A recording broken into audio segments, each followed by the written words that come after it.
Good evening. We'd like to call the meeting of the Rutherford County Board of Commissioners to order. And we will first be led in prayer by Commissioner Turner, and then Commissioner McAdoo will lead us in the Pledge of Allegiance to the flag. Pray. Dear Heavenly Father, Lord, thank you again for the opportunity that we've been afforded to represent our citizens, Lord, and it's a duty that we humbly accept, Lord, and that we just pray that you provide us, Lord, tonight, clarity on the decisions that we're going to make, Lord, and help us stay focused on what we can do best to serve Rutherford County. I ask that you be with Gary Clardy, Lord, with his heart surgery that he's had recently. Just be with the doctors and the physicians as you guide them through the procedure, Lord, and through the therapy and the rehabilitation in the coming months. Be with his family, Lord, and thank you for his service to our county. Ask that you be with each one of those families, Lord, that are represented here this evening. Thank you for allowing us to celebrate the Easter season where you sent your Son, Jesus Christ, to die for our sins. Protect us, Lord. Protect those that are at home right now, and be with those, Lord, who are serving overseas to protect our rights and keep us free. I ask this in the name of your Son, Jesus. Amen.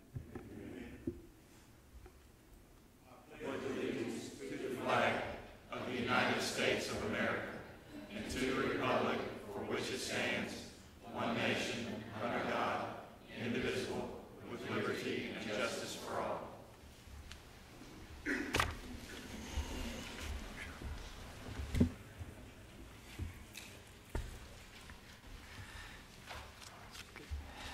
Madam Clerk, will you please call the roll?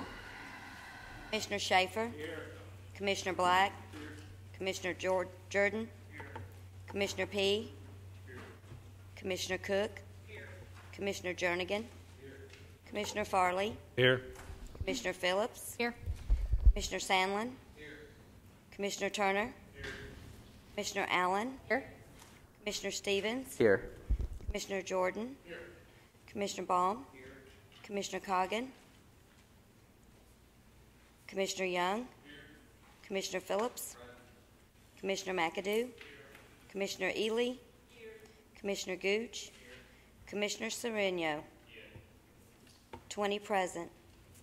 Thank you, Madam Clerk. We have before you a copy of the minutes of the last meeting. Do we have a motion? Commissioner Sandlin. Mr. Chairman, I make a motion that we approve the minutes as written. And a second from Commissioner Turner. Did anyone have any corrections or additions? There being none, all in favor of that, then please say aye. Aye. Any opposed? Thank you very much. First, we're going to recognize Commissioner Sourinho to come forward and read a resolution recognizing March as American Red Cross Month. And while he's coming forward there, we're honored with the presence of several Red Cross members and volunteers. So they'd like to come up here with him while he's reading this. Come forward and you can stand up here and face the audience.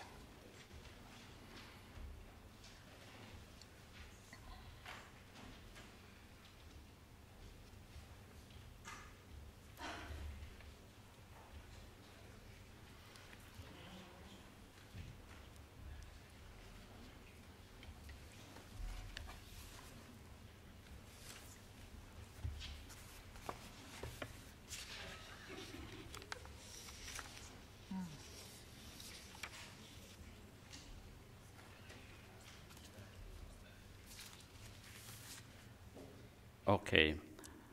A resolution to recognize the March 2012 as the American Red Cross Month. Whereas American Red Cross has touched many lives in Rutherford County as well as across the country and around the world. Whereas during the American Red Cross Month, we thank those who contribute to the Red Cross mission, whereas whether through the time, monies, and blood. And we invite others to support the Red Cross and help people in need down the street, across the country, and around the world. Whereas the Red Cross is synonymous with helping people and has been doing so for more than 130 years. Throughout the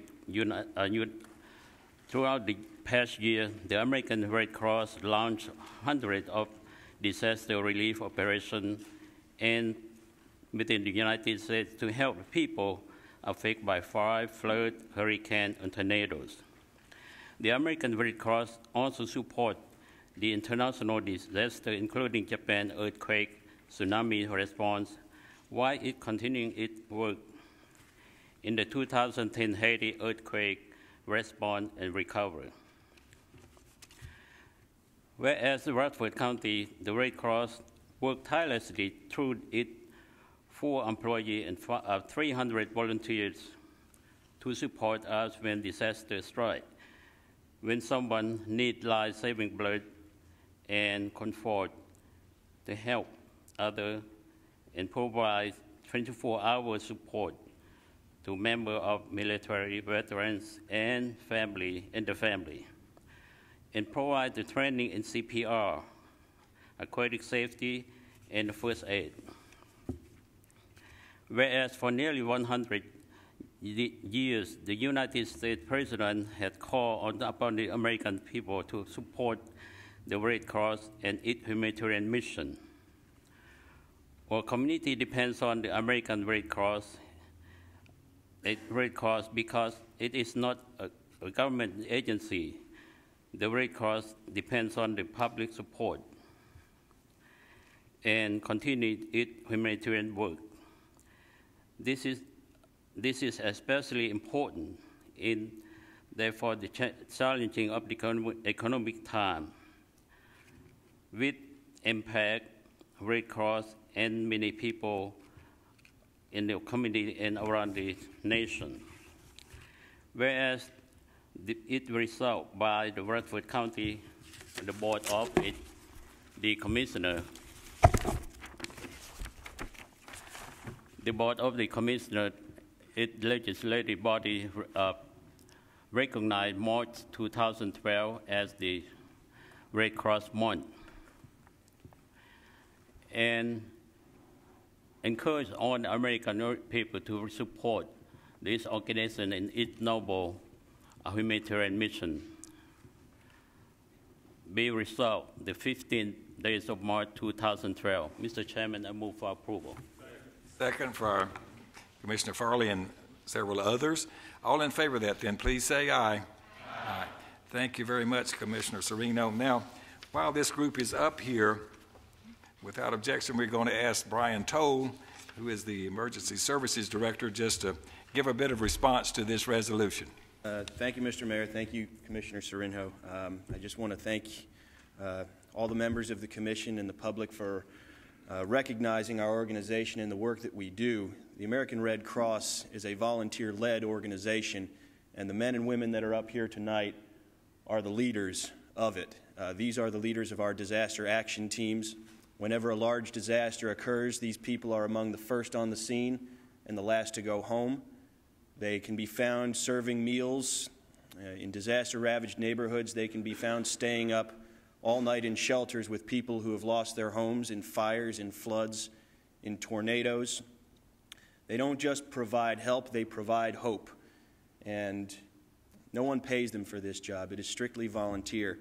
And for me, it is an honor only to be associated with them. They can be found providing hot coffee to firemen in the most freezing nights and cold water on the most hot, blazing summer days. And they are tough.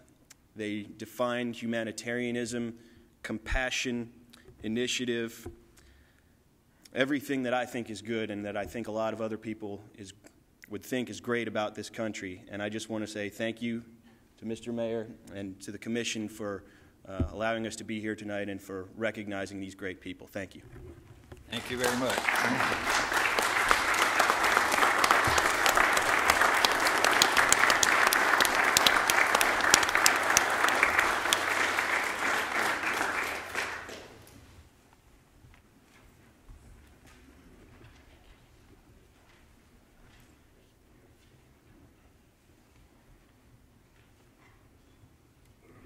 Next, we'd like to call on Commissioner Stevens for a resolution of recognition for the Smyrna Rutherford County Airport Authority and invite those members of the board that are here and its director, Mr. John Black, to come forward as he reads this resolution.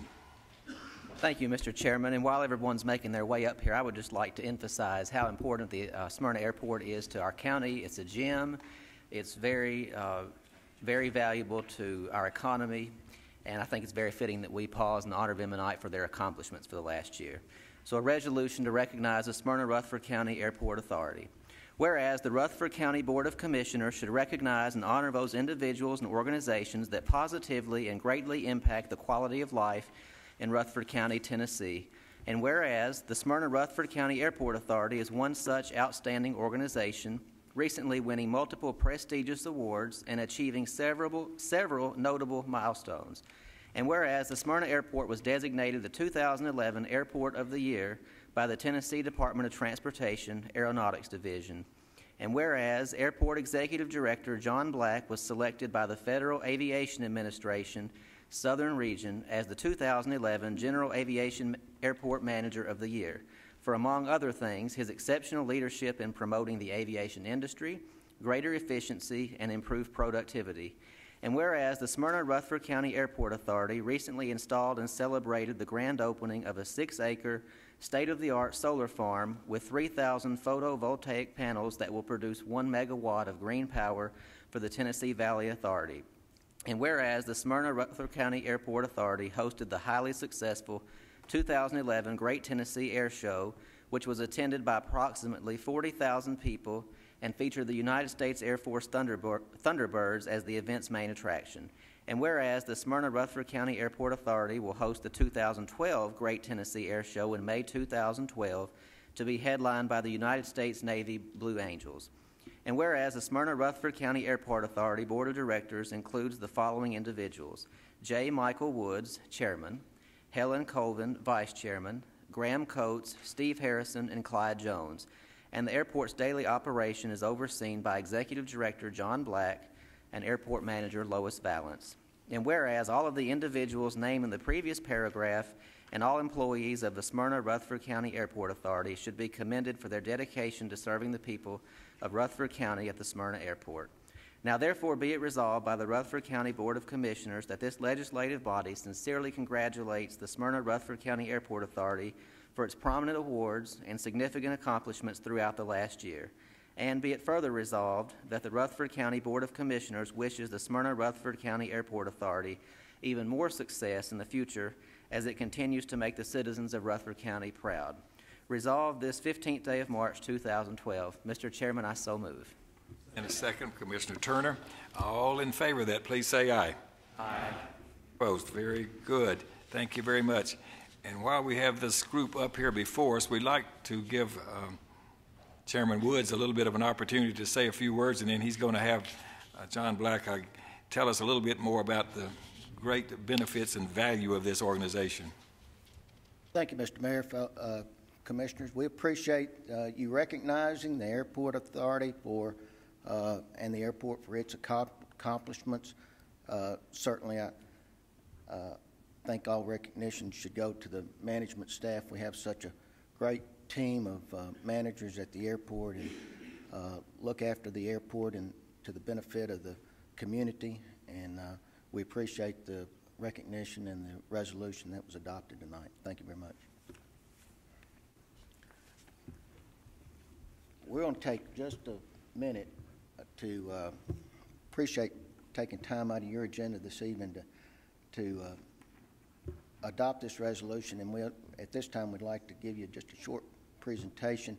John's got a PowerPoint to share with you in just a minute, but I'd like to go back a little, about 20 years ago. Don't want to rehash a lot, but the Smyrna-Rutherford County Airport Authority and Joint Operations Board was created about 20 years ago with a little bit of seed money from both the county and the city.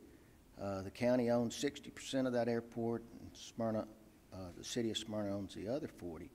And with that little bit of seed money to get us started and pay some insurance, Commissioner McAdoo was on the commission at that time. I don't mean to date you, Mac, but he was on, just to set the record straight, he was only about 10 years old when he was on the commission. But with that little bit of money started, the airport authority and the transfer of that facility to local control. And it's been a tremendous benefit to the community. We feel like it has, and we strive to operate it on that basis every day. And there's very few public general aviation airports that are able to operate without funds or assistance from local governments. And Smyrna has been one of those, and we're very fortunate to have 1,700 acres of property with several buildings and hangars that we're able to rent to generate the revenue, a little over $1 million a year, to operate that airport.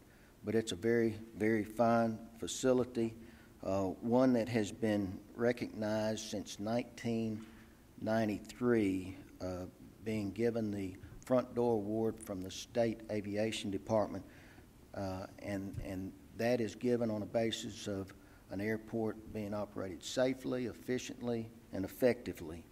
And with that, I'm going to call on John to present a PowerPoint presentation to you, and I assure you it's very short because I know you've got lots to do tonight.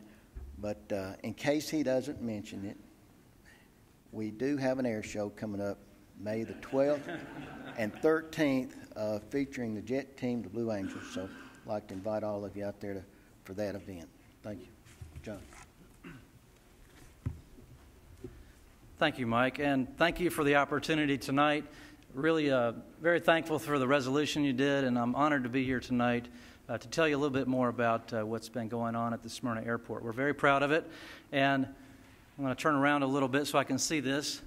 But the good news tonight, looking back on 2011, we had a pretty good uptick in our business, kind of reflective of what's going on in the economy. 2011 air traffic was up 19% over 2010, and our fuel sales, which is another good measuring stick for us, was up about 6%. Corporate flight management, I'm sure a lot of you are familiar with them, one of our biggest tenants on the airport, doing very well. Their charter is up. Probably had one of the best years ever they had in 2011. And also, you may have heard of Social Flights, the new initiative that they kicked off to where you can go online and kind of sign up for flights going around the state. Right now they have the one for Knoxville on the weekend, $49 round trip, and it's working out very well. Also, a lot of cargo for Nissan has been flowing through the airport pretty heavily in the last several months. So it's good to support the local industry. That just shows you that some of the things that go on at the airport are so important to keep those lines running at the local plants and the industries around here. The next slide here is a really big, exciting announcement for us. This is the first for Smyrna Airport and for Rutherford County. We're going to be kicking off scheduled service to Branson, Missouri, starting in May. And there'll be 3 flights a week flying out of Smyrna. So you can actually go online, buy a ticket, go over to Branson, and vice versa. Branson can come here, buy packages, and utilize tourism in Murfreesboro, Nashville area. So a big deal for us. You'll be hearing more about that. We're going to kick it off the week of the air show. So be on the lookout for that. Smyrna Air Center, another one of our tenants at the airport. They really specialize in the upgrade of this airplane, which is called a King Air, and they have a partnership with General Electric for the engines that go on this airplane. And it's been working out very well on that project. They have several in the pipeline.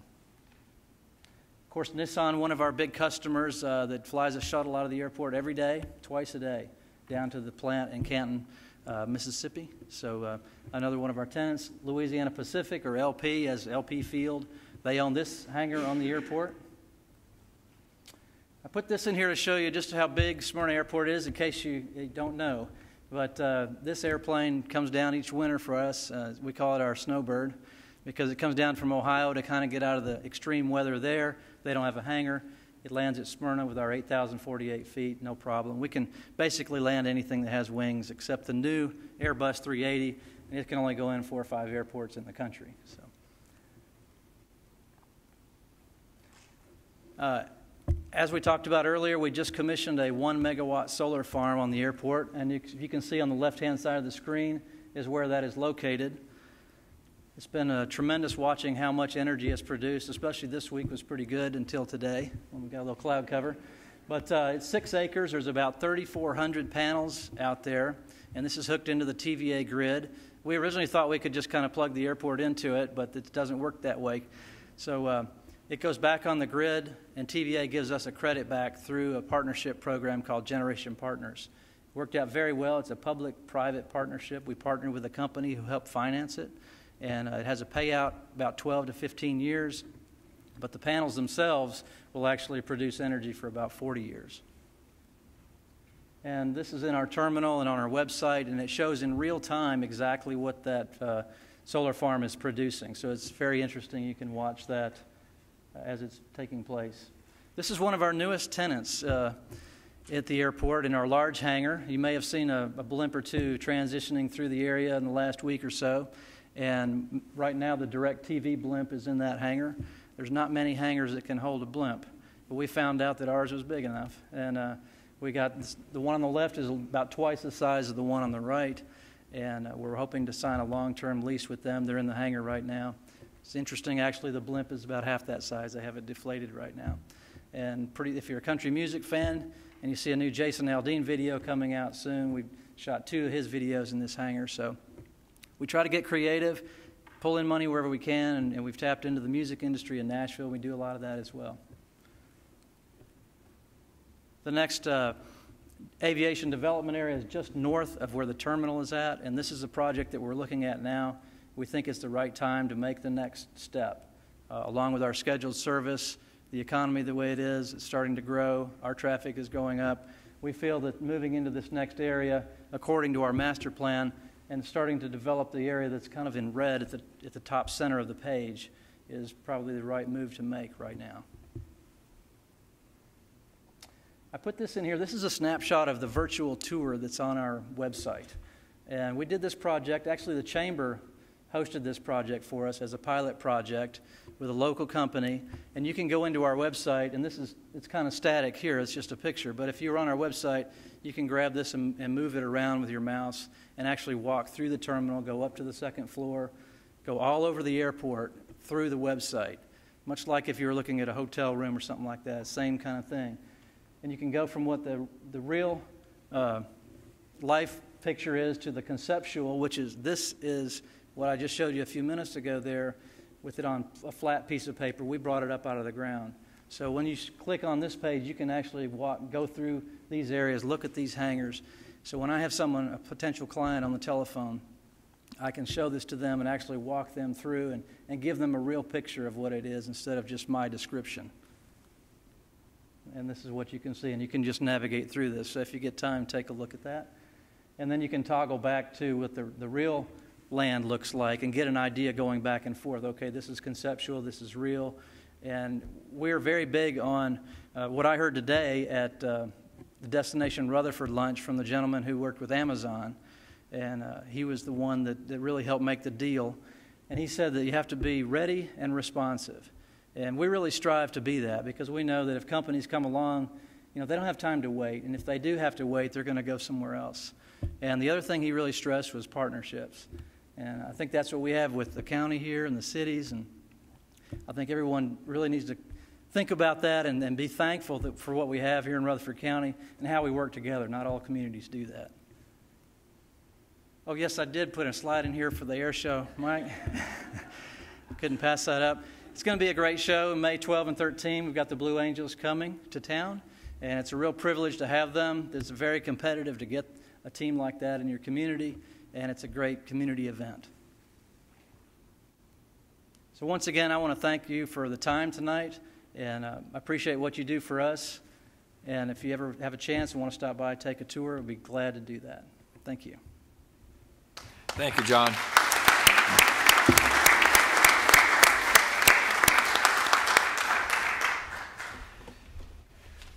Okay, next it's a time for our public comments, and we'd like to call forward Mr. Donald Todd.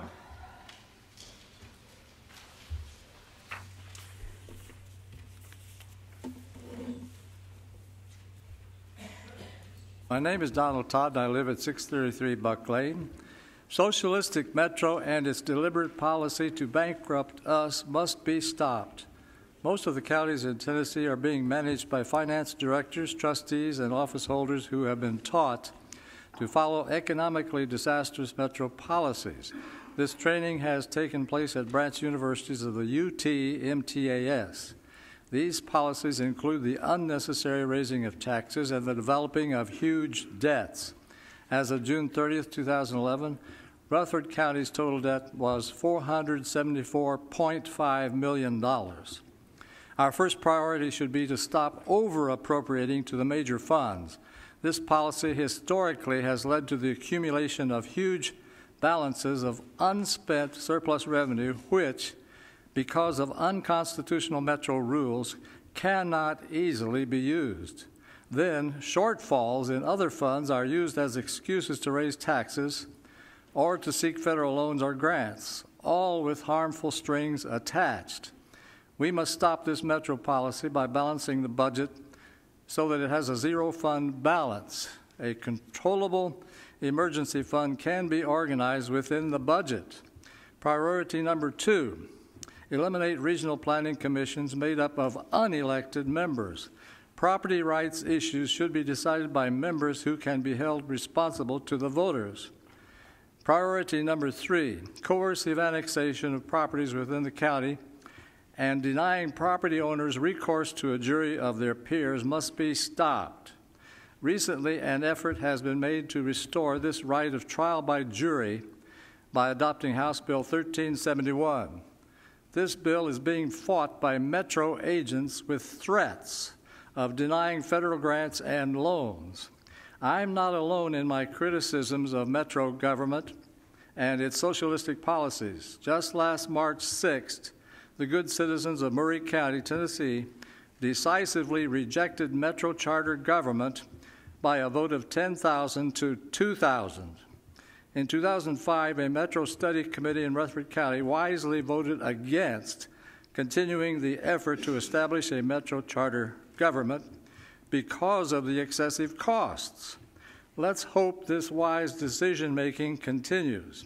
As it is now, Rutherford County still labors under the egregious Metro policy of maintenance of local effort, which requires excessive appropriation to education, even in times of extreme economic crisis. Bankruptcy is inevitable. Thank you. Thank you. Next on the agenda is elections and confirmations. Commissioner Gooch.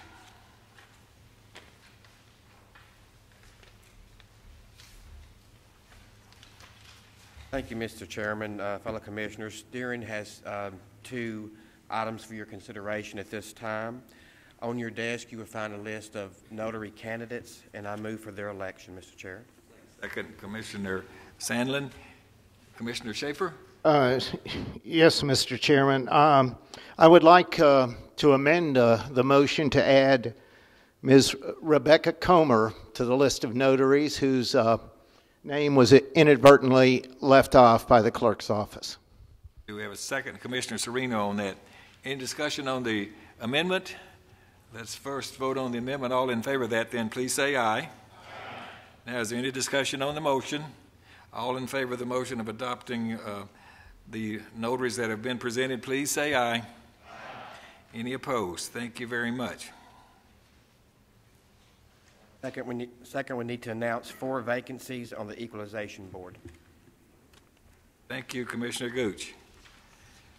There is no unfinished business to discuss. We do not have any public hearings scheduled, so we're ready to start the reports by the standing committees. We do have a purchasing committee monthly report, and we need a motion in regard to that. Commissioner Cook, and second by Commissioner Jordan. Any discussion? All in favor of that, please say aye. Aye. Any opposed? Thank you very much. So now we can begin the discussion with our Budget, Finance, and Investment Committee by Commissioner Ealy.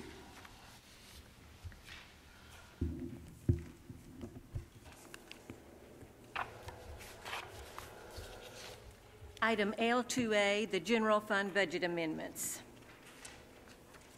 Be it resolved by the Rutherford County Board of Commissioners that the general fund be amended as follows.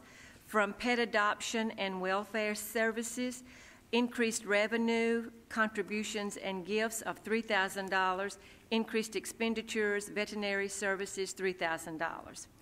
Fire and Rescue, increased revenue from sale of equipment, $6,000. Increased expenditures for other supplies and materials, $6,000. From miscellaneous for gasoline, $10,400 to diesel fuel and gasoline, $8,000 and $2,400. Increased revenue of other direct federal revenue, $64,843. This is to recognize revenue and the related expenditures for SAFER grants. This is 2010, 2011, and 2011-2012, and the Assistance Firefighters Grant. And other charges of $12,564 going to other equipment, $29,064, uniforms, $294, with an increase to unassigned fund balance of $48,049.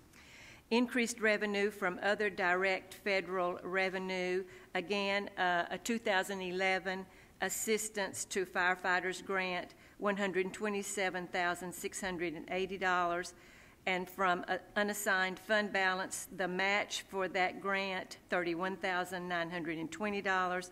To other equipment, $159,600. And this is for self-contained breathing apparatus. From the Sheriff's Department and Jail, from jail utilities, $50,000. To the Sheriff's Department gasoline, $50,000. Resolved this 15th day of March, 2012. Mr. Chairman, I move for approval. Second, Commissioner Jernigan. Is there any discussion? Please cast your votes. Anyone that did not vote and wishes to vote, or anyone who would like to change your vote, you may do so now. Record the votes. 20 yes, 1 abstain, motion passes. Item L2B, an ambulance service fund budget amendment. Be it resolved by the Rutherford County Board of Commissioners that the ambulance service fund be amended as follows. Emergency medical services from assigned for public health and welfare, $100,000, to transfers out, $100,000. This amendment provides the match for a $400,000 grant that was approved from the Assistance to Firefighters Grant issued through Homeland Security. And this was to fund a microwave component to our county's communications center. Mr. Chairman, I move for approval. Second, Commissioner Farley. Any discussion? Please cast your votes. Anyone that did not vote and wishes to vote, or anyone who would like to change your vote, you may do so now. Record the votes. 21 yes, motion passes. Item L2C, a drug control fund budget amendment. Be it resolved by the Rutherford County Board of Commissioners that the drug control fund be amended as follows. Drug enforcement, increased revenue from contributions and gifts, $977. To increased expenditures for animal food and supplies, $977. Resolved this 15th day of March, 2012. I move for approval, Mr. Chairman. Second, Commissioner Jordan. Any discussion? Please cast your votes. Anyone that did not vote and wishes to vote, or anyone who would like to change your vote, you may do so now. Record the votes. 21 yes, motion passes. Item L2D, a solid waste sanitation fund budget amendment. Be it resolved by the Rutherford County Board of Commissioners that the solid waste sanitation fund be amended as follows. Litter program, convenience centers, and post-closure, and increased revenue in tipping fees, $87,400, with additional funding from tipping fees, increased expenditures going to the litter program gasoline, $5,000, convenience centers diesel fuel, $25,000, convenience centers gasoline, $7,000, convenience centers office supplies, $400, and post-closure contracts with private agencies, $50,000. Resolved this 15th day of March, 2012. Mr. Chairman, I move for approval. Commissioner Black, second. Any discussion? Please cast your votes. Anyone that did not vote and wishes to vote, or anyone who would like to change your vote, you may do so now. Record the votes. 21 yes, motion passes. Item L2E, a debt service fund budget amendment. In fact, there will be 3 amendments, and these are cleanup amendments. This very simply puts the money in the budget where the dollars were received and where the dollars were spent. Be it resolved by the Rutherford County Board of Commissioners that the General Debt Service Fund be amended as follows. Bond proceeds, premium, underwriter's discount, an increased revenue from bond proceeds, $20,020,527.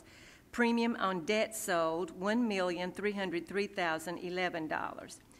Decrease in revenue, refunding of debt issued, $20 million.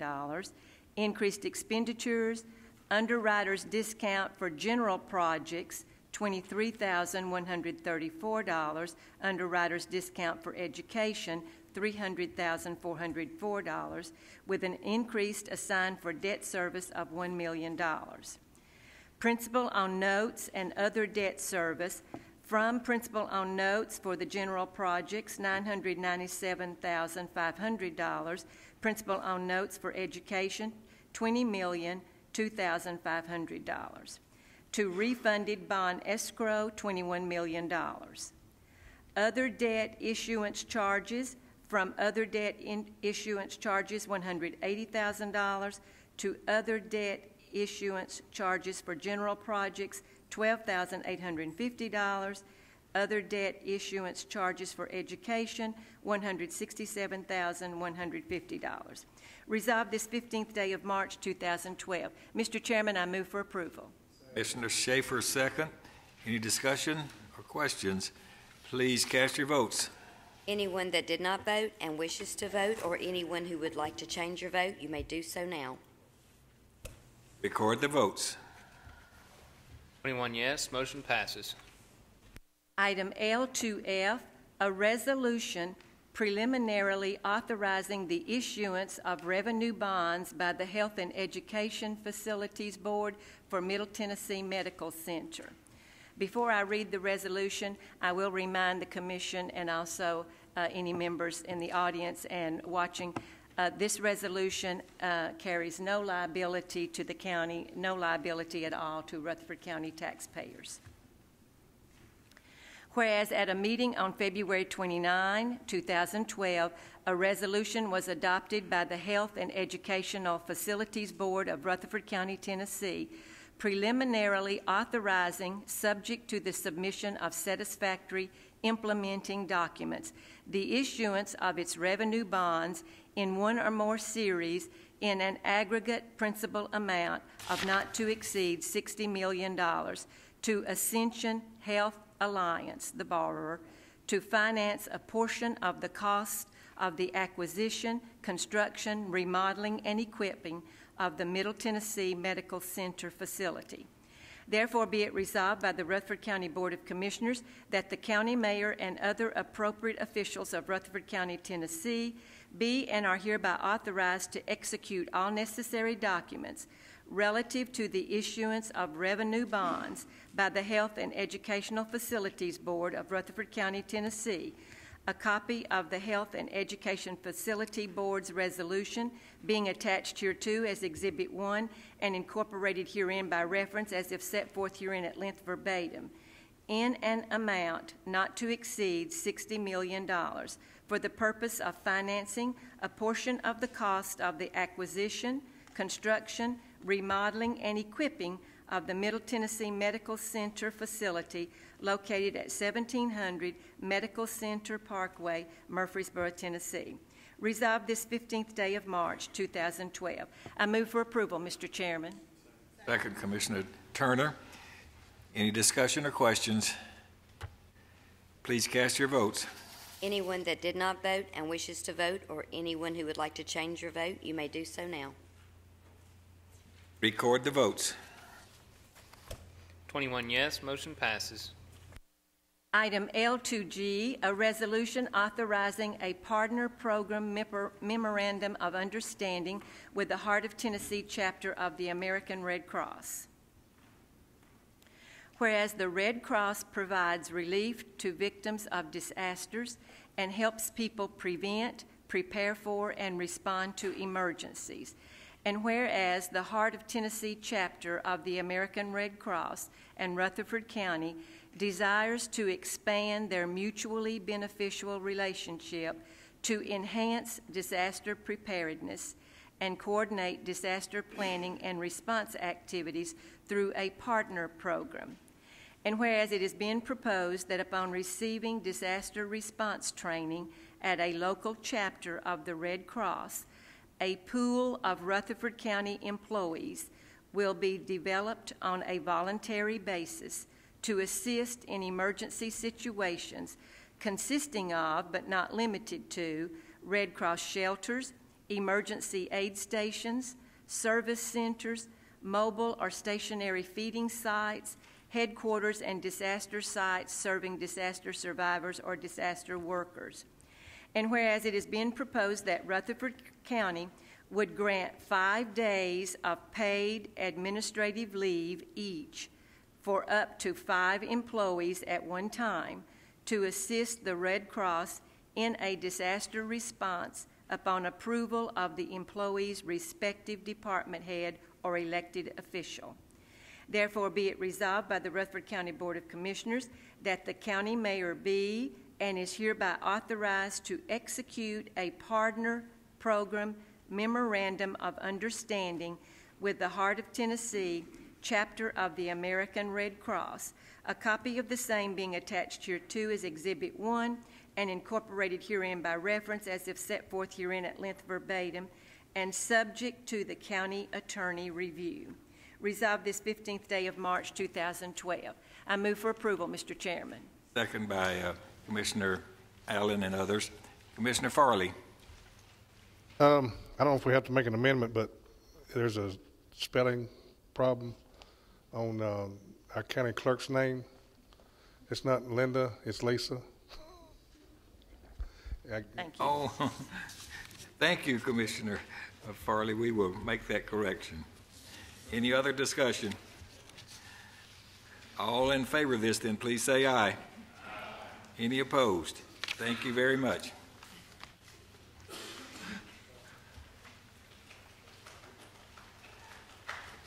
We don't have. Oh. Item L2H, a resolution authorizing Clean Tennessee Energy grant application with the Tennessee Department of Environment and Conservation. Whereas as part of the Federal Clean Air Act, the Tennessee Valley Authority has been ordered to fund environmental mitigation projects in the state of Tennessee, with the Tennessee Department of Environment and Conservation being designated as the lead state agency to develop and manage a process for selection and implementation of the environmental mitigation projects for Tennessee. Whereas a portion of the mitigation funds are being made available to provide financial assistance to government agencies to purchase, install, and construct energy projects through the Clean Tennessee Energy Program.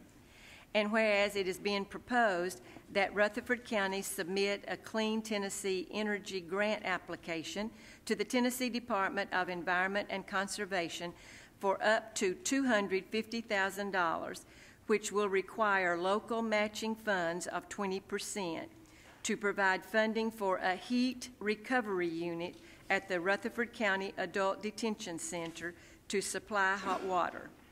And whereas it will be necessary to engage the services of a mechanical engineer at an approximate cost of $2,500 to assist in the preparation of the grant application and to certify the energy savings and the cost savings of installing the heat recovery unit. Therefore, be it resolved by the Rutherford County Board of Commissioners that the county mayor and other appropriate officials of Rutherford County, Tennessee, be and are hereby authorized to submit a Clean Tennessee Energy grant application to the Tennessee Department of Environment and Conservation for up to $250,000, requiring matching funds of 20%, and to engage the services of a mechanical engineer at an approximate cost of $2,500 to assist in the preparation of the grant application. Resolved this 15th day of March 2012. Mr. Chairman, I move for approval. Second from Commissioner Sourinho. Any discussion? Please cast your votes. Anyone that did not vote and wishes to vote, or anyone who would like to change your vote, you may do so now. Record the votes. 21 yes, motion passes. Item L2I, a resolution authorizing negotiating for additional office space for the Sheriff's Department and providing funding for acquiring, renovating, and equipping said space. Whereas the Rutherford County Sheriff's Department is in need of additional office space for their operations, and whereas Klein Sweeney Architects have identified departments within the Sheriff's Department that could potentially move to another location and has estimated that an additional 12,000 square feet would be needed to house the said departments. And whereas it is being proposed that a building consisting of approximately 12,000 square feet be purchased to relocate some of the departments at the Rutherford County Sheriff's Department. And whereas the estimated cost to acquire, renovate, and equip additional office space for the Sheriff's Department is approximately $1 million. And whereas during the most recent bond issue, funds were included to fully fund the Joe B. Jackson Parkway, and it is estimated that the road project will not be completed for approximately 2 years.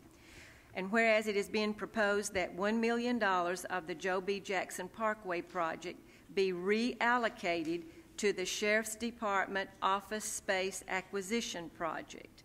Therefore, be it resolved by the Rutherford County Board of Commissioners that the county mayor be and is hereby authorized to search and negotiate for up to $1 million for the purpose of acquiring, renovating, and equipping additional office space for the Rutherford County Sheriff's Department, and additionally, that $1 million of the last bond issue be reallocated from the Joe B. Jackson Parkway project to provide the necessary funding to acquire the said office space, with the contract for the purchase of the building to be presented through the committee process. Resolved this 15th day of March 2012. Mr. Chairman, I move for approval. Second by Commissioner Sandlin. Commissioner Sandlin. With that second, Mayor, Mr. Chairman, and it says it in the resolution, I just wanted to say that we're not looking for a 12,000 square foot $1 million building. So that includes, as my coined phrase, of turnkey. So we're looking for a much less expensive building than that, so we can be fully renovated to the sheriff's specifications on what we need out there. So thank you. Other questions or discussion? Commissioner Allen. What's our plan to return the $1 million so that we can fund the Joe B. Jackson Parkway when we need that money? Well, this gives us 2, maybe 3 years before we have to actually need this additional $1 million. So that's going to be a new assignment for us.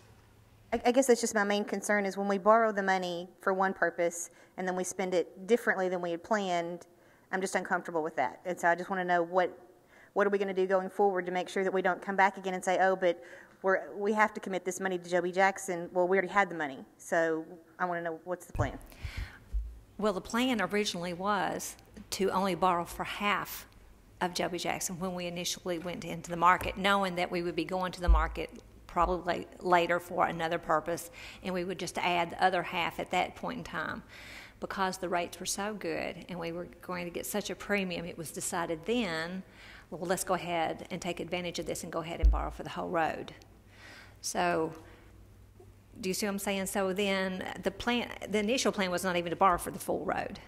So, okay, so now we're just replacing, and one of the other commissioners brought up, in 2 years, if the development tax comes back, we could use that money to go toward the road. I mean, we'll have some options.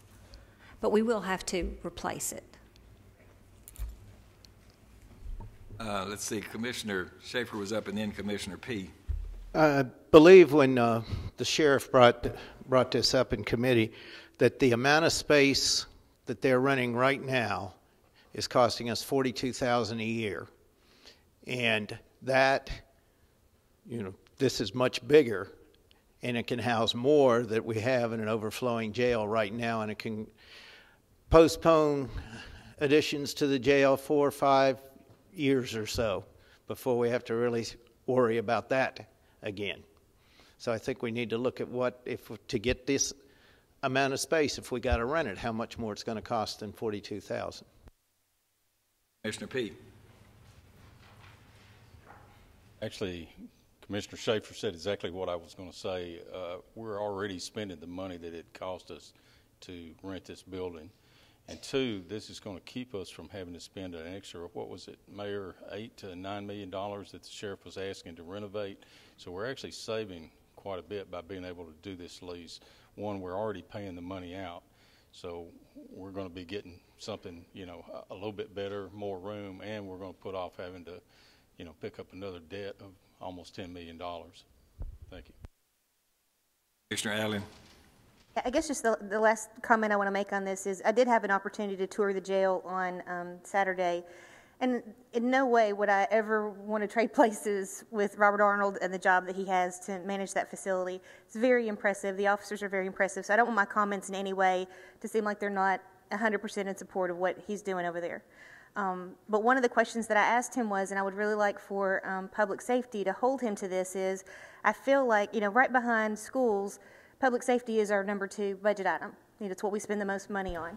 And so I would really like for him to be able to do some forecasting for us, because it seems like at every meeting, it's $500,000 for this, it's $1 million for that. I mean, it's just, the number, there's a lot of zeros every time we see anything that's related to the sheriff's department. And so I would, it's just like at your own house. I had this conversation with my sister last week. She needs new windows, she needs new gutters, and she needs the house painted. You have to prioritize what you're going to do, when you're going to do it, and how you're going to do it. And so I'd really like for us to see, just like we asked the schools, we challenged them to put together a 5-year plan, 5-year forecast. I really feel like the Sheriff's Department needs to do the same thing for us. So I hope that that's something that public safety will follow through with. Thank you. And I'd like to make one follow-up, and then Commissioner Farley.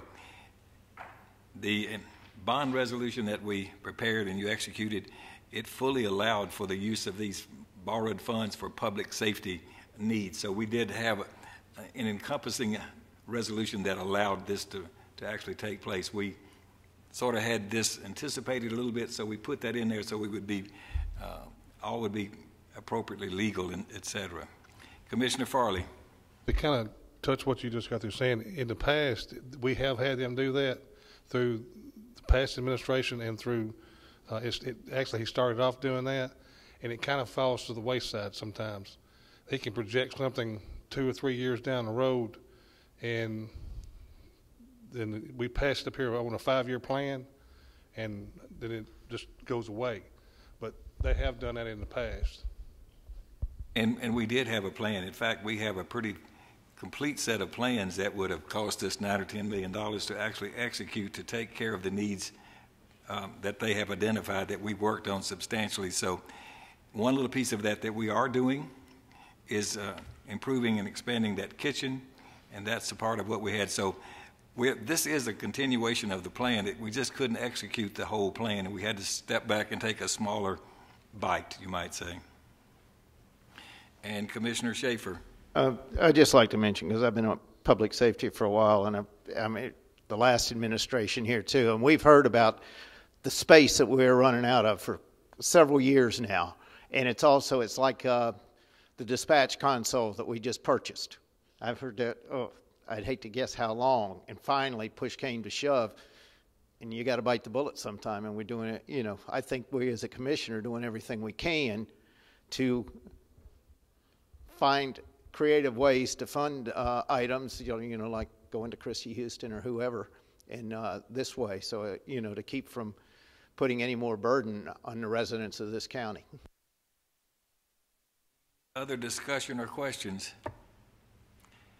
Commissioner Jordan. Thank you, Mr. Mayor. Does this come back to us at some point or back to budget at some point? Once we identify a property that we think will meet these needs and within these guidelines as far as the dollars, we'll bring it back to property management and come through the approval process.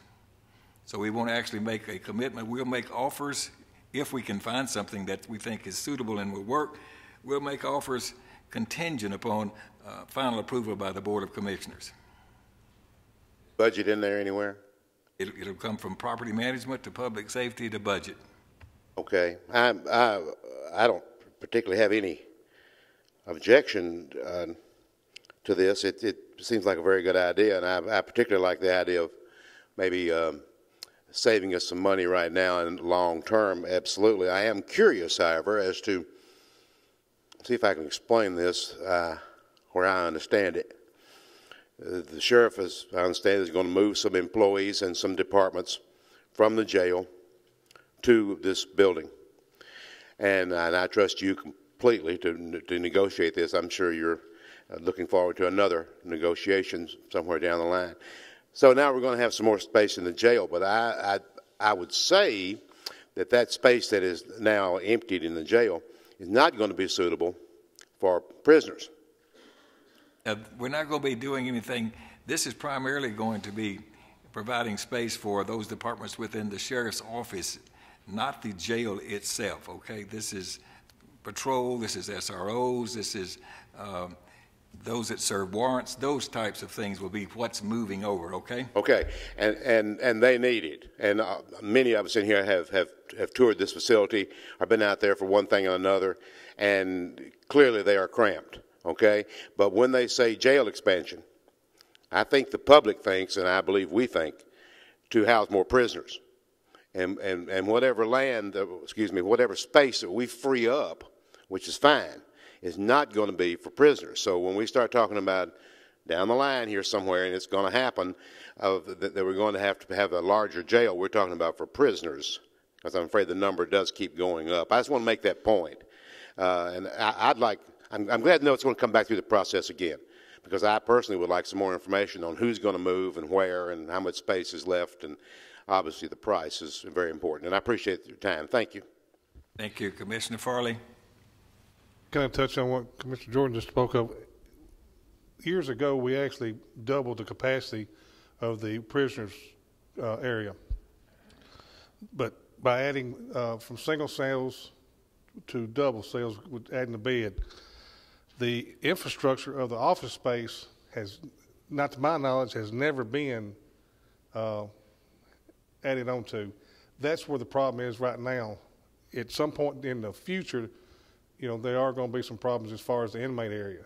But right now, the need is for the office space, is the way I understand it from the sheriff's office. Okay. Any other questions? There being no one rising to speak, please cast your votes. Anyone that did not vote and wishes to vote, or anyone who would like to change your vote, you may do so now. Record the votes. 21 yes, motion passes. Item L2J, a resolution authorizing a stop grant application for domestic violence. Whereas the Stop Violence Against Women grant through the State of Tennessee Office of Criminal Justice Programs will be expiring June 30th, 2012. And whereas Rutherford County is eligible for 3 additional years of continuation funding. And whereas the Stop Violence Against Women grant requires a 25% cash or in-kind match. Therefore, be it resolved by the Rutherford County Board of Commissioners that the county mayor be and is hereby authorized to submit an application to the State of Tennessee Office of Criminal Justice Programs for an additional 3-year Stop Violence Against Women grant, and further that the county mayor be authorized to accept said grant subject to it being awarded. Resolved this 15th day of March 2012. I move for approval, Mr. Chairman. Second from Commissioner P. Any questions? Commissioner Turner. Thank you, Mr. Chairman. Just real quick, how much is the current grant now that we would be applying for again? About $42,000 or $3,000 per year, I believe. I didn't see it listed. I just wasn't sure if I missed it. Thank you. About the same amount of money, we believe.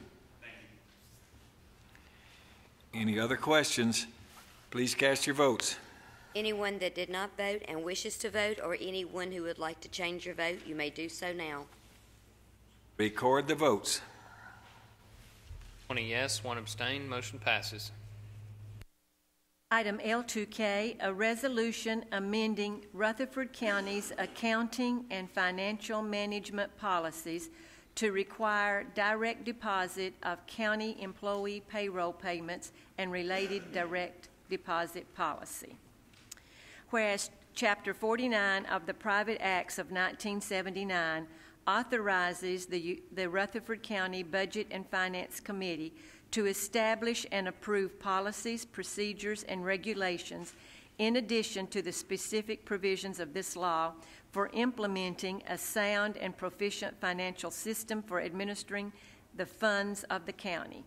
And whereas Chapter 49 of the Private Act of 1979 requires the Rutherford County Finance Department to establish a payroll system for the entire county government. And whereas significant cost savings to the county can be realized by requiring all county employees who are paid through the county's centralized accounting system to be paid by direct deposit instead of utilizing paper payroll checks. Now therefore be it resolved by the County Legislative Body of Rutherford County, Tennessee, meeting in regular session at Murfreesboro, Tennessee, that the county's accounting and financial management policies be amended to require all county employees paid through the county's centralized accounting system to be paid by direct deposit effective January 1, 2013, and that the direct deposit policy be approved as attached hereto as Exhibit 1 and incorporated herein by reference as if set forth herein at length verbatim. Adopted this 15th day of March, 2012. Mr. Chairman, I move for approval. Second from Commissioner Turner. Are there any questions? Please, well, let's see. All in favor of this, then, please say aye. Aye. Any opposed? Thank you very much. And the last item on the Budget Committee report is item L2L, an audit committee report by Commissioner Charlie Baum.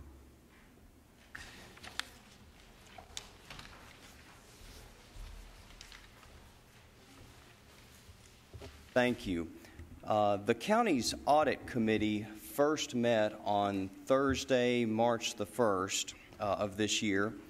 This is a new committee that was formed at the request of our finance director, Mrs. Nolan. It's actually not mandatory that counties have an audit committee like this one.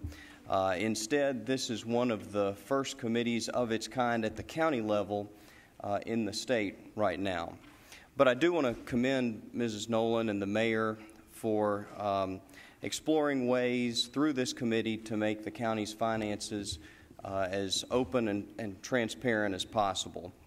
The committee's first task was to review the auditor's report. Now, I want to be clear, this committee is not auditing the county's finances, and we're not necessarily comprised of auditors. Instead, the committee has a road board member, a school board member, 2 county commissioners, a lawyer, 1 auditor, and then a citizen at large. But it is our job to examine the auditor's report. And this is actually a task that was made very easy. First of all, the auditor only had a few findings in the report. Second of all, the findings were very minor. And third, the county has already taken action in most of these cases to address the findings. Let me take just a minute to give 2 examples of what kind of findings were in there. When the county solicits bids for equipment, they are not allowed to specify a particular brand for that equipment. We had one instance last year where we solicited bids for a roll-off truck and hoist, and in the solicitation we mentioned a particular brand. The county will make an effort not to do that in the future. As a second example, the ambulance service was issuing receipts that were not pre-numbered. It's good accounting practice for receipts to be pre-numbered. So in this instance, on February the 1st, 2011, the county purchased new software that will pre-number consecutively the receipts that department sends out. The committee's second task was to explore ways to help the reporting of potential fraud and abuse. Currently, citizens of Rutherford County are able to report suspected fraud and abuse to the Tennessee Comptroller's Office. We provide the telephone number for the Comptroller's Office on our webpage, and for those people listening at home, let me provide you with that phone number. It's 1-800-232-5454. This committee is exploring ways to publicize committee member contact information so that citizens of this county will also have the option of reporting potential fraud and abuse to the members of this committee. We also are discussing the procedures that we want to have in place so that if someone brings a concern to us, we have established how we're going to handle it. Some of the options include simply relaying the concern directly to the comptroller. A second approach would be for the committee as a whole to meet and discuss the tip and then relay it to the comptroller's office. Another issue that we're discussing is whether we could or should notify department heads when we receive information on potential fraud and abuse. These are somewhat complicated questions, and we are in the process of asking the Tennessee Comptroller for their advice on how to handle this and what procedures they would recommend. Once we have their advice and their recommendations, then this committee will meet a second time, and we will finalize the procedures that we want to set in place. If you have any suggestions on this, let me know. I should add again, since this is one of the first committees of its kind in the state at the county level, what we do to some extent may set the precedent for how other counties respond in these situations. Let me take questions. This may not be for you, Mr. Commissioner, but it may be for Ms. Nolan. A concern I got, when you're talking, the auditor found that that we were naming certain things to bid out. My concern is, and we probably need to find this out, in the public safety area, sometimes like EMA, whenever they're doing these grants for mutual aid and stuff, like self-contained breathing apparatus, for example, the air pack for firefighters, there may be, they want this to be unified across the county sometimes because of mutual aid. You know, that's like a Scott air pack. I think everybody's using Scott air packs. So if the county comes in here and we can't specify a certain item, that actually puts somebody's, creates problems for mutual aid between different areas like the different cities in the county and stuff like that. So I have a concern that kind of ties hands on the public safety side. I don't think it ties your hands. I think you just have to understand how you do your bidding requirements, is that you need to set out the specifications that, and I don't know what I'm talking about as far as what you're saying, but it needs to be here and here and have some kind of screw top that it does exactly like you want it to work. Can it be something like where you do single source providers type deal? We do have single source providers for some things, but you just have to be careful. You could write those specs in such a way that if those devices have to be attached to another device, you could specify that in a specific way that would point to a provider or a source for that particular type of equipment. That would be the only thing that might be compatible. Well, that's like extrication equipment for the ambulance service. It needs to be, you know, the same way it would be for the fire and rescue for the county, or maybe a fire and rescue for a different municipality, where if something goes wrong, they can actually interchange those type of things and be able to work together if it's a big disaster or something. That's a concern that when I heard that was the first thing that popped in my head. So that's a concern. Mr. Cope. No, I think the mayor and finance director explained, but you've got to use technical specifications to identify the product or products you want. You can't identify it by brand. It may be there's only one brand that produces the specifications that you have set out, but your bid criteria has to be objectively based so that anyone that would look at it could say, okay, if I've got that product, I can bid, whether I'm a John Deere or a Case or a Agco or something like that. You can't say I want a John Deere X. You got to say these are the specifications. If there is only one provider like John Deere that can meet those specs, then presumably that's all you're going to get a bid from. So it has to be specification based. It can't be brand based. What if in those specs it's equal to or better than? A lot of times they put those in there where it's equal to or better than. I mean, get into a situation. Yeah, you can do that, but I'm hearing what your concern is, that you get a product that's got to be compatible with something you're already using or is being used on a system-wide basis. And again, you just have to do it by specifications. If it doesn't meet your specifications, then it doesn't qualify as a product that could be purchased. And you can make those specifications very precise, very detailed, so that you are going to get what you need to meet the needs of your particular organization. And I should clarify that that just happened one time last year, and it was for a product that would appear to be somewhat specialized, and I think it was purely an oversight. It was a roll-off truck and hoist. Any other questions? Other questions? Commissioner Baum, that was a very good summary report. Ms. Nolan will attest to that. You covered that very nicely. For a discussion, it took a couple of hours. So thank you very much.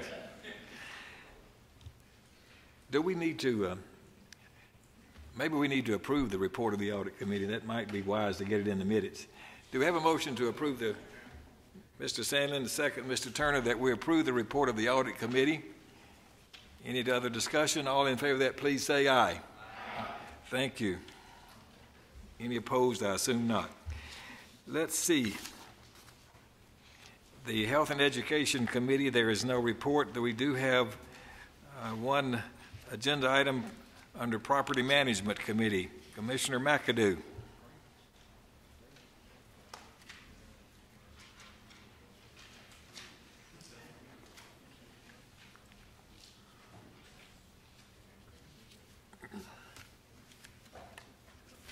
Be it resolved by the Rutherford County Board of Commissioners that it hereby approve the agreement for sublease of a portion of the old Las Casas school site by the Las Casas Milton Lions Club to the Las Casas Volunteer Fire Department and contends to said sublease. A copy of said agreement for sublease being attached hereto as Exhibit 1 and incorporated herein at length verbatim. Resolved this 15th day of March 2012, and I so move. Second, Commissioner Black and others. Any discussion? All in favor of this, please say aye. Aye. Opposed? Thank you very much. There is no report from the Public Safety Committee or the Public Works and Planning Committee. Mr. Chairman. Now, Commissioner Coggin, Coggin, before we start, Commissioner Allen. I just have one announcement I wanted to make under the Public Works and Planning. Okay. Is that on April the 9th at 6 p.m. in this room, we'll be having a public hearing on the zoning ordinance. So we're inviting public comment again. I want to once again encourage each of you to be reading the zoning ordinance. This is the time for comments and feedback and input. We've already made a lot of changes to it. We're reacting to citizen comments as they're coming in. Those are beginning to dwindle down, and so we're getting down to the point where it's going to be presented to this body, I assume in May if we stay on schedule. So if you have any constituent feedback or any concerns of your own, April 9th, 6 p.m., this room. Thanks. Thank you, Commissioner Elling. We appreciate all the hard work that this Planning Commission has been doing on that. Commissioner Coggin, Steering Legislative and Governmental Committee. Mr. Chairman, Commissioners, we have for us a resolution to approve a social media policy guidelines and acknowledgement form. Whereas the social media policy guidelines and acknowledgement form attached hereto as Exhibit 1 and incorporated herein at length as if set forth verbatim are in the best interest of the citizens of Rutherford County. Now, therefore, be it resolved by the Rutherford County Board of Commissioners that it adopts the attached social media policy guidelines and acknowledgement form and directs the county clerk to incorporate the same in the Rutherford County Employee Handbook. Resolved this 15th day of March 2012. Mr. Chairman, I move for approval. Second, Commissioner Farley. Discussion. Commissioner Stevens.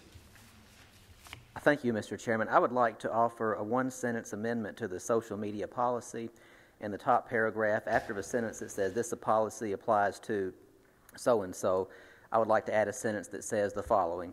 This policy does not apply to members of the Rutherford County Commission, Board of Education, Road Board, or members of other official county boards and commissions, provided that if a person serving on any of the foregoing bodies is employed by Rutherford County, the guidelines herein shall apply to him or her. And the purpose of that is that we receive a paycheck from the county, but we're not employees. And if we want to post things on our social media or our Facebook about what's going on with the county, I don't want to have that deemed to be an official statement that's on behalf of Rutherford County. So I think that we should exempt people like who don't receive a full-time paycheck that are just here on the boards and commissions. So that's my motion. That's an amendment to the motion. Commissioner Gooch is a second on that. Now discussion.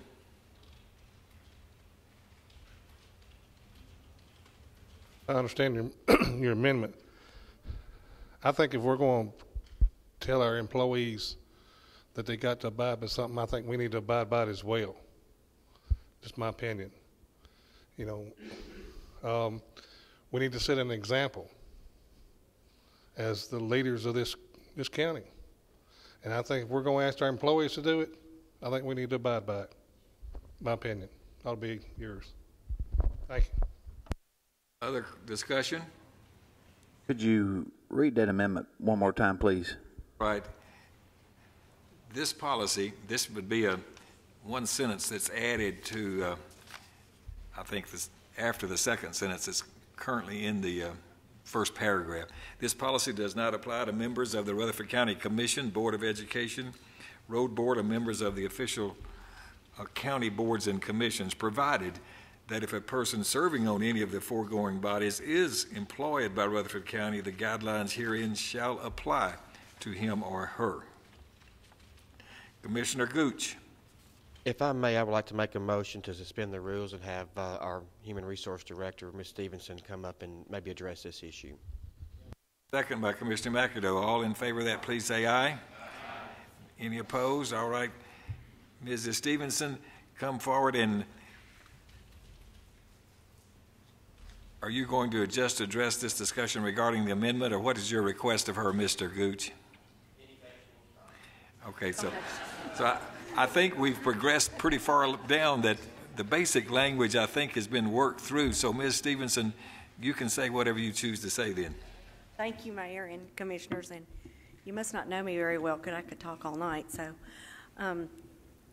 really, the policy was put in place. There's so much social media out there. There's anywhere from Facebook to Twitter to MySpace, LinkedIn, all the different types of social media. And our efforts were that we wanted to make sure that anyone who was representing Rutherford County government did so in a professional and responsible manner. If they were going to be working in their official capacity, that during that time that it was in an effort that shed good light on Rutherford County and the good things that we do.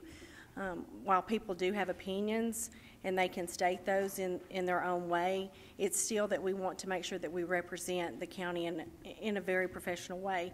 And in this policy, we have put volunteers and interns because those positions are unpaid. They don't even receive a paycheck. So with that being said, the employees and our hopes and desires would be that this body would want to be in the same policy with those people who are unpaid that are offering a service for free. Hey, Commissioner Farley. And I go back to what I said earlier. I mean, like, and you said it, volunteers. We got the volunteer firefighters that are actually what you might say considered employees of our fire department here. We've got volunteer people that serve on boards that should be held to a high standard, and we should expect ourselves to be held to a higher standard. And if we're going to ask our employees and our volunteer members and our commission members on these boards, I think we, as a body, should stand up and be held to even a higher standard sometimes. So I ask you to vote against this amendment. I don't think it's fair to the people that we represent by doing this. All right, are there any other questions for Mrs. Stevenson? All right, that was a good brief report there, Ms. Stevenson. Thank you. Excuse me, just a minute. Ms. Allen, do you want to ask her something? I do. I just have a question. Was it your intent when you wrote this that commissioners be identified as employees, or what was your intent when you wrote it as it applies to this body? Well, when we first wrote it, we didn't have the definitions laid out exactly as they are right now, but it was requested that we define what employee, and so in that we did put constitutional officers to encompass a constitutional officer, as well as the employees, intern, and volunteer as the employee. And then we further went on to define what official capacity would mean, because in the body of the policy it talks about the official capacity. So if in that person's role, whether it be an hourly or salary employee, if in their role and in their job description is defined that they are the one responsible for doing the social media for that department, then they are acting in their official capacity. Likewise, if someone else in another department, maybe the volunteer fire department, has one individual in their department who is going to be responsible for the fire and rescue website, then they would be acting in their official capacity. So we've tried to define it in a way in such that not everybody would be creating a website, and only those people who were authorized to do so would be doing that to represent the county as an official capacity. Did I answer that? I don't think that. No. Okay. Give me an example of how it's going to apply to a commissioner sitting here tonight. We go home and this vote doesn't go our way, and we go put on Facebook, gee, I didn't like that vote. It's related to any web pages that are created for the operation and developed to explain anything in Rutherford County government. So if it is a Rutherford County, if the commissioners, this body decided the commissioners wanted to have a web page that is just for the commissioners, and you would have all your pictures and all your data on that. If it is an official Rutherford County web page, then that would be in the official capacity. Your personal web page or your personal Facebook is just that, it's personal. But if it's an official website of Rutherford County government, that's where we want people to do so in a way that is professional. And okay, so for example, I'm friends with the sheriff's page on Facebook. So and I don't know who the person is behind that who administers it on Facebook, but so the intent of this policy is that whenever things are posted by the sheriff's department on Facebook, they can only be put in a positive light. That's what you're trying to protect the integrity of the office and the sort of the public relations of the office, trying to keep it in a positive light. yes, I believe if I understand your question, that they are, the sheriff's office has a web page and they're going to post their events. Maybe they have a 911 event. That would be something that's on there. Let me think of another way. We would not want a commissioner or an employee or constitutional officer, a volunteer intern, on their Facebook or web page being in their official capacity in, say, their uniform or in their county vehicle, making negative light towards the county. That's right. Farley, excuse me.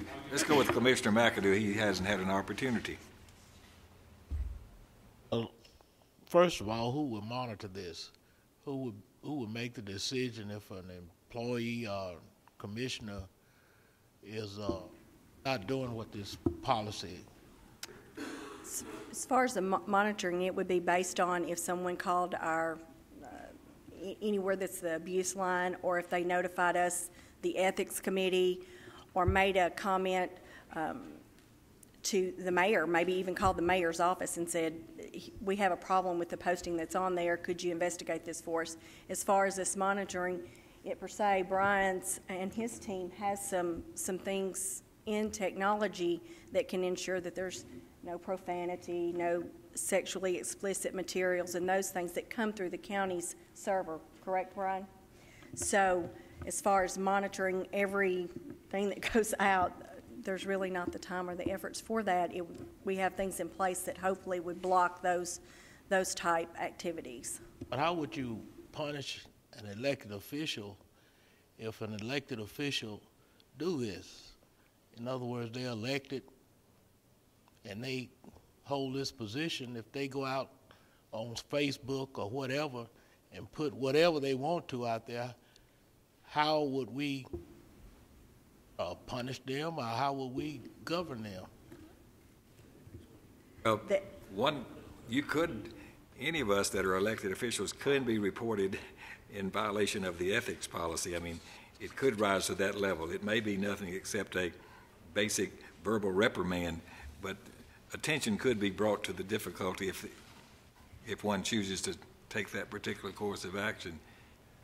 How can we tell a constitutional officer what they can and can't do? They're elected by the people. I mean, and I think the sheriff was wanting to speak after Ms. Stevenson's done, but if I wanted to have a District 16 webpage, since I'm over District 16, can I do that? It doesn't, I agree with Mr. Stevens, because I'm in charge of District 16, and each respective member's in charge of their own. So can they do their own webpage, like a department can do their own webpage for their department? I mean, it's so vague. I kind of agree with Mr. Stevens on this. I think the policy's great, top notch, but for elected officials, you can't tell. I'm held accountable to the public, and that's, and the same thing with Ms. Crowell and the sheriff here. They're accountable to the public through the being elected. So I just don't see how we can tell them what to do, other than their budget. So the intent is more to. I'm sorry, Mayor. There's a paragraph in here that addresses how you can get a web page created or how you can address those things, and that can happen and will happen, but it doesn't matter whether we're an elected official or not, whether you're a commissioner or the mayor. We still have a certain duty of professional responsibility that we need to hold, and I think this policy allows for that to occur and still have the flexibility of use, a very wide flexibility of use of this. We should expect that. We should encourage that. Now, Ms. Stevens, you have something else? Well, I was just going to say, our United Way campaign, suppose the United Way committee wanted to do a webpage, all they would do is go through the same channels. We're not trying to say a department can't have a webpage to do, to show their department off to the community and to others, and to also put out there programs that they have in place or special events, because it is a wonderful tool. There's a lot of people out there. Our things is that we were just wanting to make sure that there were some guidelines and protocols so that we are not put in a bad light in the community, and that there are some, standards of operating for those types of events. We're not trying to say that a department cannot have a web page or a Facebook. We're not trying to say that any of the employees couldn't create something for a special need. It's more of a way to make sure that we are not putting us in a negative light or causing a liability for the county for something that's posted that maybe is not appropriate for the county government to be in place. I mean, that's really the intent of it. Okay, any more questions for Ms. Stevens? And does anyone else have comments or wish to add dialogue here? Commissioner Turner. Mine's not for Ms. Stevens, but it's, I'm torn. Mr. Farley, I completely agree with what Mr. Farley is saying. We should never put ourselves above what we're asking other people to do in the county government. But the flip side of that is, I completely understand what Commissioner Stevens' amendment is trying to do, and that's the fact that we might recognize that we're employees or not employees, or that we're speaking as individuals free of our own will.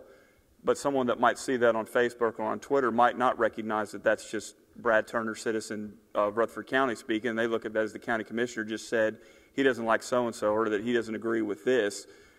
And then that's when you have a whole new firestorm. So I'm actually conflicted a little bit. Commissioner Farley, you're dead on. We should never ask our county employees to do something that we're not willing to do. But I think Commissioner Stevens is spot on in that my Facebook page, personal page, also allows my constituents to keep me accountable with questions that I should be required to answer of them because they're the ones that elected me to represent them. And if they ask me questions on Facebook, either through private messages or through my Facebook wall, I don't want to have to go back and tell them, well, I can't really talk about this because I'm upset about it, but we've got a policy that doesn't let me talk about it.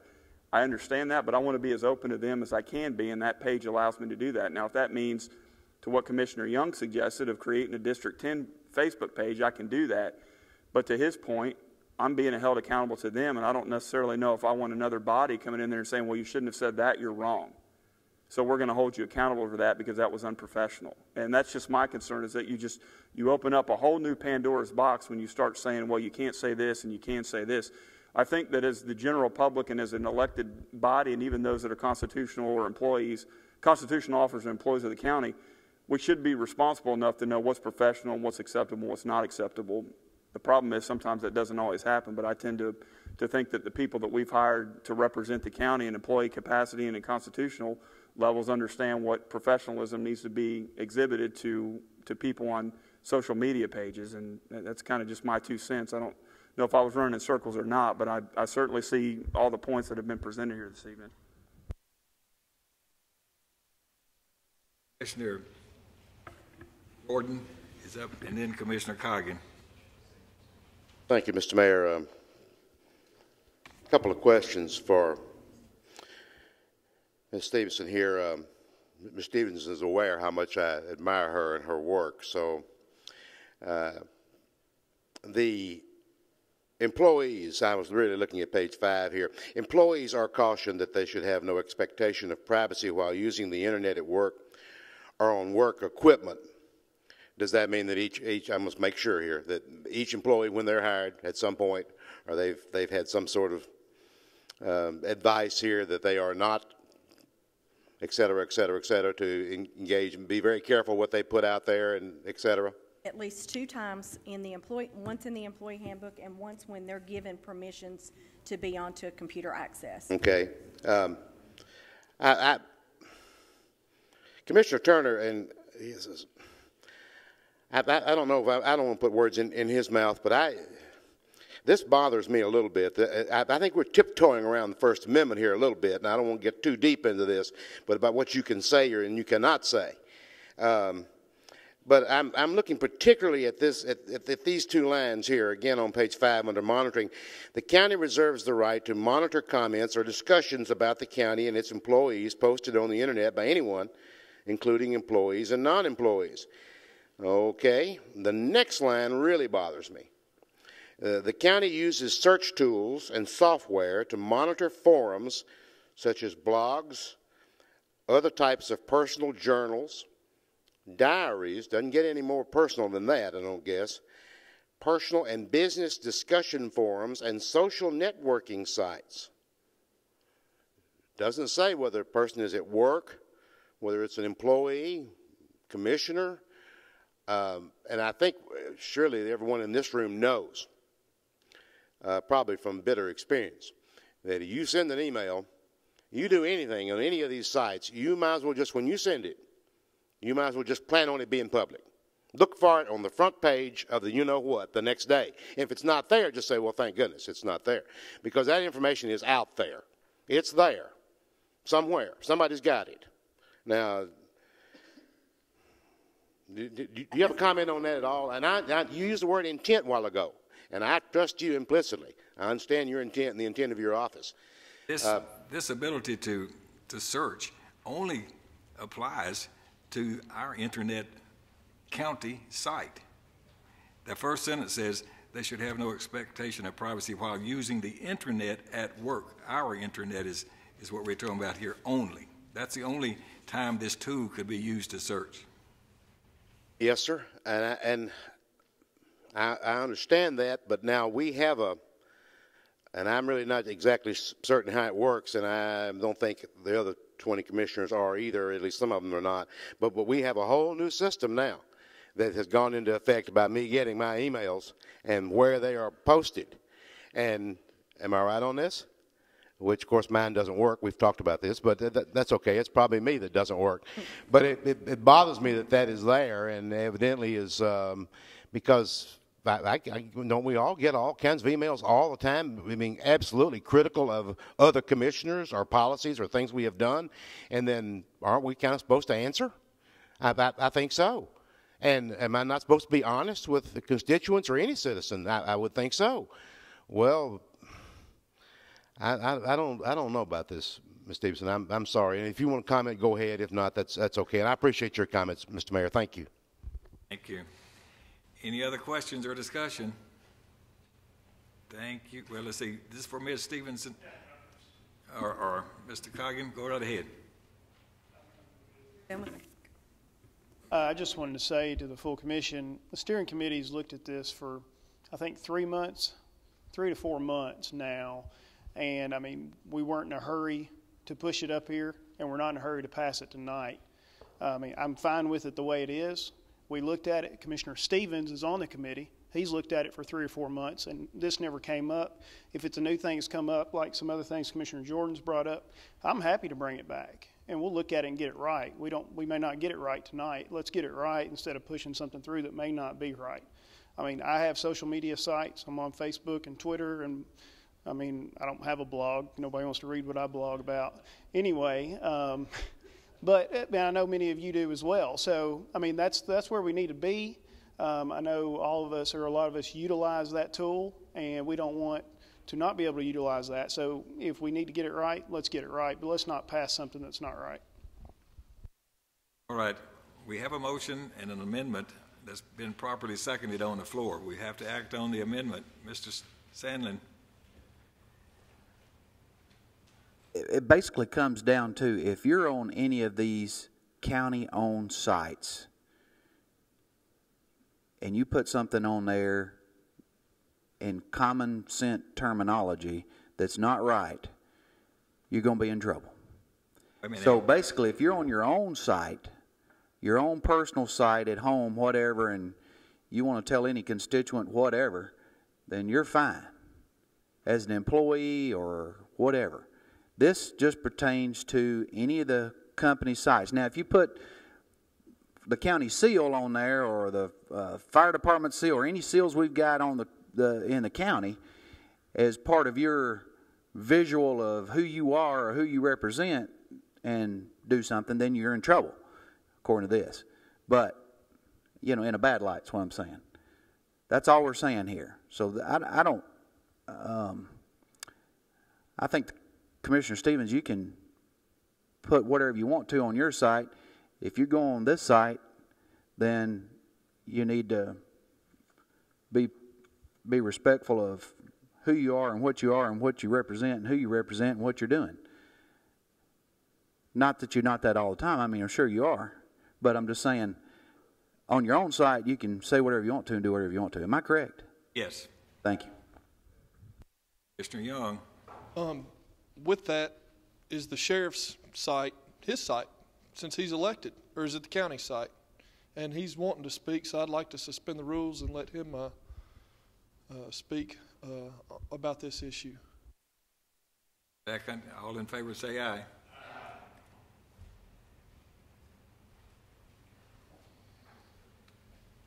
Good evening. I didn't expect to speak tonight, and I respect Ms. Stevens on doing this. We're working on something at the sheriff's office just like this, but we have our own handbook. I have my own handbook. As a constitutional officer, I have my own handbook. Some of the other constitutional officers have their own handbooks. This would not apply to my people because I have my own handbook. I am a constitutional officer as well as each and every one of you, and as the other constitutional officers. We're in the process of starting our own YouTube page. We have our Facebook page. We have our Twitter accounts. And we have our own policies and procedures on that. And we would not follow under this because I'm a constitutional officer. I am responsible for my office. Ms. Kroll's responsible for her office. All the other constitutional officers are responsible for their office. And this would not apply to us. You know, I just want y'all to know that because we have our own handbooks. We have our own HR. I have my own HR. Now, I call Ms. Stevens up all the time and have questions, but I still have my own HR department where some of the other, like the ambulance service, they have their own HR. So I don't think this would apply to us. Well, he's right. He's adopted his own handbook, personnel handbook. The other constitutional officers have chosen to use the same handbook that Rutherford County General does. So right now they are under our handbook, and they would be under this proposed policy. So therefore, they would be all exempt from this. Commissioner Farley. And I respect that, but I would hope that if we set the standard, if this is passed and we set the standard, I would hope that you all would I'll definitely look at it. I'm not saying follow that because through we are creating one. Because to hold everybody to the same standard and accountability. So I would hope that you would. Like I said, I didn't know she was doing this because we are in the process of creating because of Facebook. Facebook has ruined more people's careers in this country than any other thing out there. I was called today about a police officer here in Rutherford County that lost his job today because of a comment he just put on Facebook joking around. It wasn't one of my guys, but, you know, and so that's why we're creating our own policy on it. I did not know about this policy, and I will be sitting down with Ms. Stevens about this policy, but because of the constitutional officers that have their own handbook, it would not affect them. Commissioner P. Many questions that keep coming up on these. Of course, I would definitely be knocking on Jim's door there to have him answer some of them. But instead of that, with as many questions that have come up there, would it be appropriate for me to make a motion to defer this action, send it back to steering, let them work some of these problems out and bring it back to us at what they deem an appropriate time? And I'll make that motion if it's allowable. Or do we have a second? Commissioner Jordan. Any other discussion? Mayor, this is very quick. If you'd just say something. I think the motion's in order. Before we vote, Commissioner Schaefer, do you want to? Well, I just want to ask, because nobody's mentioned the Board of Education. They're employees of Rutherford County. Are they included in this? Or is that something we have to? Governed by their board of directors, the school board. Okay, we have a motion to defer this action. Did you, Commissioner P., did you have a date certain on that? We have to have a date certain, do we not? Or well, normally within 2 commission meetings. Within 2 commission meetings, they have to report back their findings. Okay, is that okay with the maker of the motion, the second, that they have to bring their findings back no later than 2 commission meetings from now? Any other discussion? All in favor, please say aye. Aye. I will advise even the sheriff, if he's still here, this is not just taken 3 or 4 months. This is a year plus old. This is an extraordinarily complex document that has received a very, very careful and thoughtful review over a long period of time, and it's really something that's very important, but it's highly difficult to craft such a device that, and I think we've made remarkable progress, and I believe we can get to the end of the journey, but we'll just have to work on it a little bit more. Commissioner Allen. Mayor, I just have one follow-up question, and this is for the county attorney, because I just know there'll be audience members curious about this question.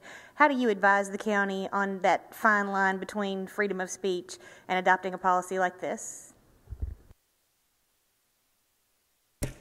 I didn't weigh in on this, but first of all, I think there's probably more concern about this applying to you all as county commissioners than it should be, because as a practical matter, the only disciplinary mechanism in here is an employee disciplinary mechanism, you know, sanctions, written, verbal reprimands, termination. And as you know, as elected officials, none of that applies to you. So other than the fact that you might have a public response to the fact that you violated this if you decided to come under it, practically speaking, there's not anything the county can do to you as a county commissioner for exercising your rights to speak to any of this, because you're an elected official, as Mr. Turner pointed out, and Mr. Young. So other than you did speak in violation of this policy, were it to apply to you, there would not really be any practical implications for your position. You know, again, it might be a matter of the public responding to you in that way. I think what Commissioner Stevens is trying to say is, well, let's don't even get down to that road. Let's not have an issue of whether this applies, and that's why he's presented his to say, as to these elected officials, it doesn't apply to you. And as to the constitutional officers, obviously they're elected, so they can't be terminated, they can't be reprimanded. It does apply, though, if it's clearly an employee, and the intent of it is to apply if you're a volunteer or a part-time person that you likewise would participate in this. Then it would be up to the administrative officers of the county and the department head. If you've got a volunteer in your office and they're violating this policy, then presumably that department head's going to say, look, you're not on the payroll, but you're a volunteer, and we don't need you anymore if you're going to violate the policy. I've rambled, but I hope I've been responsive to your concern. Okay, any other business to come before this body? Commissioner P. and then Commissioner Schaefer. I wanted to make an announcement that this Saturday, March the 17th, there'll be a country ham breakfast out at the Kittrell Fire Department between 6 and 10. I want to invite you all to come. I know a lot of you will wear red on that day. You might consider putting a little green on there, too. Thank you. I just wanted to mention that this is March 31st on Haley Road. In the morning, on that Saturday morning, is the hazardous waste recycling. So to just let people know that are watching or something like that. Commissioner Turner. Thank you, Mr. Chairman. I just wanted to make the commissioners and the general public aware of an event that my wife and I are actually fortunate enough to be a part of, and that's a ministry that started in Murfreesboro. It's headquartered out of Goodlettsville, but it's called Rising Above Ministries for Special Needs Families. And they're doing their very first Easter egg hunt for families with special needs children on May 31st from 1 o'clock to 3 o'clock at New Vision Baptist Church here in Murfreesboro. And I can tell you, as someone that's a proud parent of a special needs child, how much they look forward to these events and how actually gratifying and much of a blessing it is to see them have a good time in an environment that's catered to their needs. There's going to be a petting zoo. There's going to be MTSU is going to send out some unicyclists. They're going to have cotton candy and popcorn, rain or shine. It's a free event. Again, that's going to be at New Vision Baptist Church. That's on North Thompson Lane. And the website, if you'd be interested in volunteering, they're always looking for volunteers, and they're specifically looking for people that would donate gift cards or even cash donations that helps fund this ministry. Obviously, it's nonprofit, and you can imagine the expenses that come with putting on an event like this for the community. It's www.risingaboveministries.org, and the contact name is Kurt and Sonia Craig. But as someone that's going to be there, I encourage the public to take part in this, and any of the elected officials as well. Thank you. It's May 31st. Oh, I'm sorry. Not May, March 31st from 1 o'clock to 3 o'clock in the afternoon.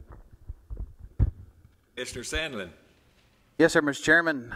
Take a look at my hair. It's gone. Tomorrow, beard and everything, it's gone. St. Baldrick's is having their bald in the burrow. Yes, that is true. I'm getting tired of this long hair, really. So if you haven't donated, tonight you can donate money to the cause for child cancer research. It's going to be held at Lanes, Trains, and Automobiles over there at the bowling alley over on Butler Drive tomorrow night from 4 to 8. So go over there and watch a bunch of money being raised and a bunch of folks getting their head shaved. So I'm not sure exactly what time I'm going to get mine done, but it's coming off. So like I said, if you hadn't donated, you can still go on the website and donate to somebody, or you can donate to me tonight. We'll take cash or good check. Thank you. Any other business? There being none, we will adjourn the meeting. Thank you.